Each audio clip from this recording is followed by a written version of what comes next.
jangan lupa subscribe dan lonceng notifikasinya ya guys, untuk pembelajaran kali ini.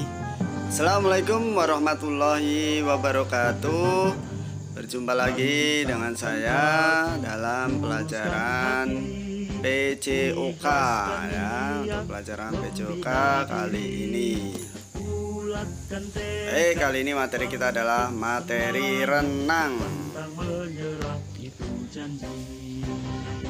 Sebelum kita ke materi, ada beberapa motivasi untuk kalian ya.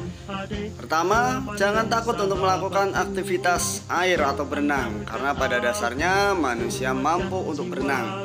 Tinggal bagaimana caranya agar kita melakukannya dengan cara atau teknik yang benar ya.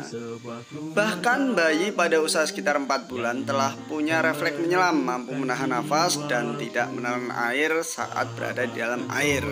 Tapi tidak semua bayi ya bisa melakukan itu ya. Tapi pada dasarnya ya seperti itu. Tapi ya jangan coba-coba ya ketika kita punya bayi dicemplungkan di kolam renang ya. Nah, ini hanya beberapa bayi saja yang memiliki kemampuan tersebut ya. Baik, lanjut ke materi renang kita ya, pengertian renang ya. Pengertian renang dalam materi ini, renang adalah gerakan berpindah tempat secara teratur di air dengan menggunakan tangan dan kaki. Renang merupakan olahraga akuatik atau jenis olahraga yang berhubungan dengan air. Jadi renang adalah olahraga akuatik ya, atau jenis olahraga yang berhubungan dengan air. Ikhlaskan niat, membina diri, bulatkan tekad. Sejarah di dunia. Sejarah renang di dunia. Renang sudah dilakukan sejak zaman prasejarah. Jadi sejak zaman prasejarah, renang sudah dilakukan untuk apa? Untuk bertahan hidup atau untuk mencari makan. Dan pada tahun 1896, renang menjadi salah satu cabang olahraga yang dilombakan pada Olimpiade Athena. Jadi sudah mulai diadakan lomba 1896 di Athena. Renang gaya bebas pertama kali dikenalkan oleh Arthur Trudgen. Gaya ini kemudian mulai dikombinasikan dengan gaya kaki yang mendang atau mencampur oleh Richard Cavell pada 1902. Organisasi renang internasional dibentuk pada tahun 1908 dengan nama Fédération Internationale de Natation atau disingkat dengan FINA. Organisasi internasional renang ya, disingkat dengan FINA. Berikutnya sejarah renang di Indonesia. Di Indonesia renang dimulai dari zaman Kerajaan Majapahit. Zaman Kerajaan Majapahit ya. Renang untuk pertama kali diselenggarakan pada tahun 1948 di kota Surakarta, di Pekan Olahraga Nasional atau PON. Gaya yang diperlombakan pada saat itu adalah gaya bebas, gaya punggung, dan gaya dada.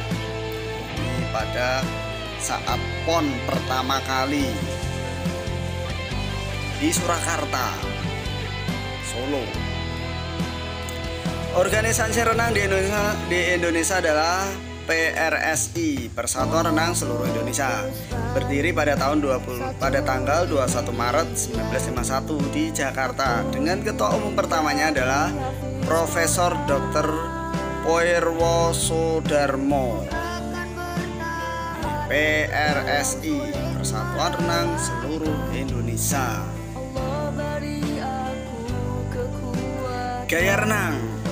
Gaya renang itu ada 4.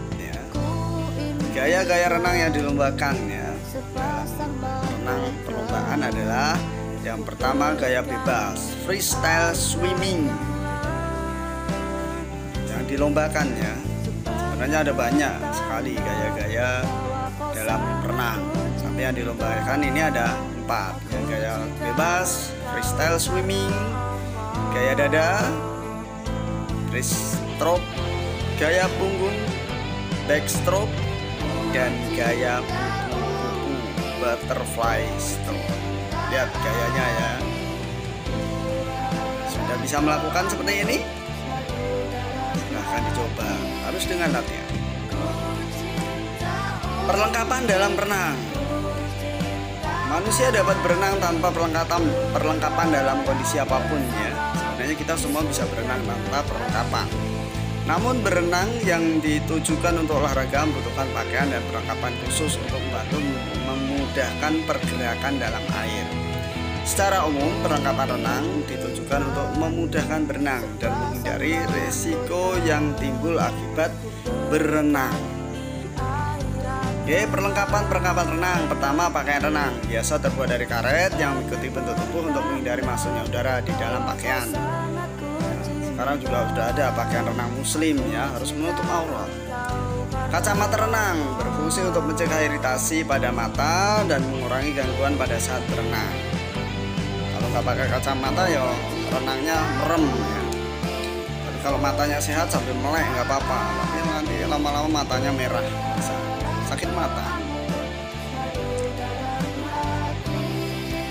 Berikutnya perlengkapan renang. Yang berikutnya adalah penutup kepala dan telinga. Selain berfungsi untuk mengurangi hambatan pada saat melaju di air, penutup ini juga berfungsi untuk menjaga rambut dari bahaya kapori serta zat di air lainnya dan mencegah air masuk ke telinga. Ya, karena kebanyakan kolam renang itu menggunakan kaporit ya, karena tujuannya supaya air tidak mudah berbau, tidak mudah berlumut ya, makanya dikasih kaporit. Dan kaporit ini juga tidak baik untuk rambut kita ya, bisa cepat kering dan bahkan untuk bisa bikin rontok.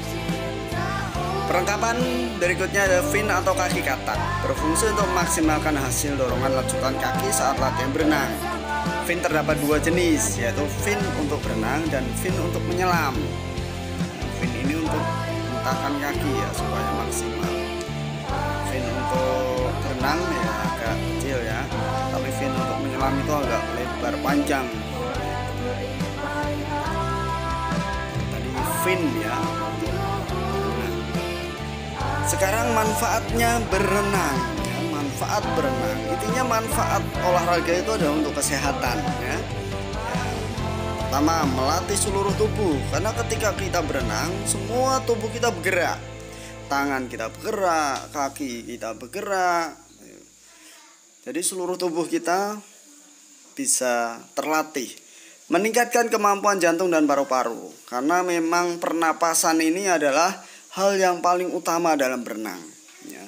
Harus bisa mengatur pernapasan dengan baik sehingga meningkatkan kemampuan jantung dan paru-paru. Mencegah obesitas ya. Mencegah obesitas atau penumpukan lemak ya, enggak kegendutan.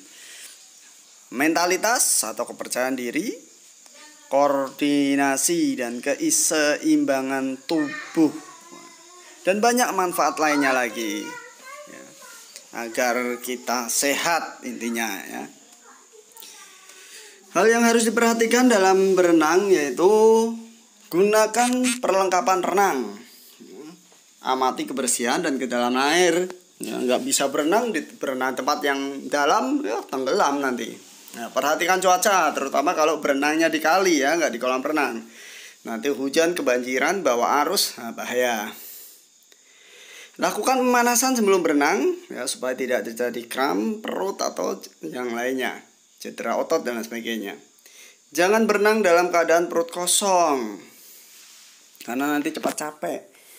Kan sayang kita bayar ke kolam renang mahal, berenang sebentar udah capek, ya, nggak puas berenangnya.